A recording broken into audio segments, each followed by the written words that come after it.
हर हर महादेव। नमः पार्वती पतय हर हर महादेव।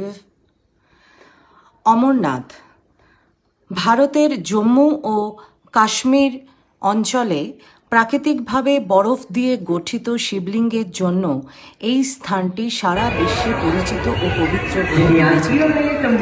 সমুদ্রপৃষ্ঠ থেকে প্রায় ৩,৮৮৮ মিটার মানে ১২,৭৫৬ ফুট অ্যাপ্রক্সিমেট উঁচুতে অবস্থিত অমরনাথের গুহা বা অমরনাথ মন্দির। এবারে ২০২৬-এর ৮ই জুলাই আমি কলকাতা থেকে যাত্রা শুরু করি অমরনাথের উদ্দেশ্যে। অমরনাথ আমার একটা বিশেষ আবেগপূর্ণ একটা যাত্রার মধ্যে পড়ছে। মানে লাস্ট ইয়ার 2025-এ আমি কুম্ভ যাত্রা করি এবং এই বছর আমার অমরনাথ যাত্রা। তো বুঝতেই পারছেন আমার ভীষণভাবেই একটা ইমোশনাল ফিলিংস জড়িয়ে আছে এবং বাবা মহাদেব যে কোনোদিনও আমাকে এত উঁচু এত কঠিন রাস্তা পথে কোনোদিনও আমাকে নিয়ে আসবেন ওনার দর্শন দেওয়ার জন্য, এটা কিন্তু আমি স্বপ্নেও কোনোদিনও ভাবিনি। সেই যাত্রাপথের শুরু কিন্তু হয়ে গেছে। তো এখানে আপনারা দেখতে পারবেন যে ভগবতীনগর বেস ক্যাম্প থেকে আমি কিভাবে পেহেলগাম বেস ক্যাম্প পর্যন্ত পৌঁছলাম সেই সম্পূর্ণ রূপের একটি ভিডিওটি সম্পূর্ণভাবে দেখার অনুরোধ করছি সবার কাছে।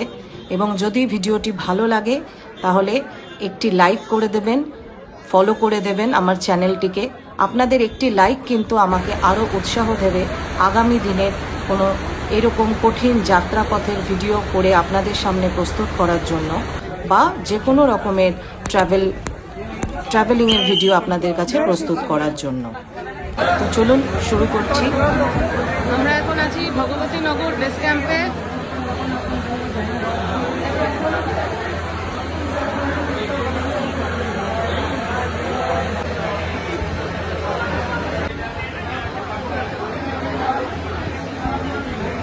ভগবতীনগর বেস ক্যাম্পে পৌঁছে গেছি। পেহেলগামের টিকিট কাটা হয়ে গেছে। তো এরপরে ভগবতীনগরে যে থাকার যে ডরমিটারি, সেই ডরমিটারিতে একজন ট্রেনে করে আসার সময় 4টে ভাইয়ের সাথে দেখা হয়েছিল, তার মধ্যে একজন ডরমিটারি বুক করতে গেছে। সেমি ডিলাক্সের ভাড়া নিয়েছে 486 টাকা। আর 12টার পরে এসি বাস ছাড়বে টিকিট।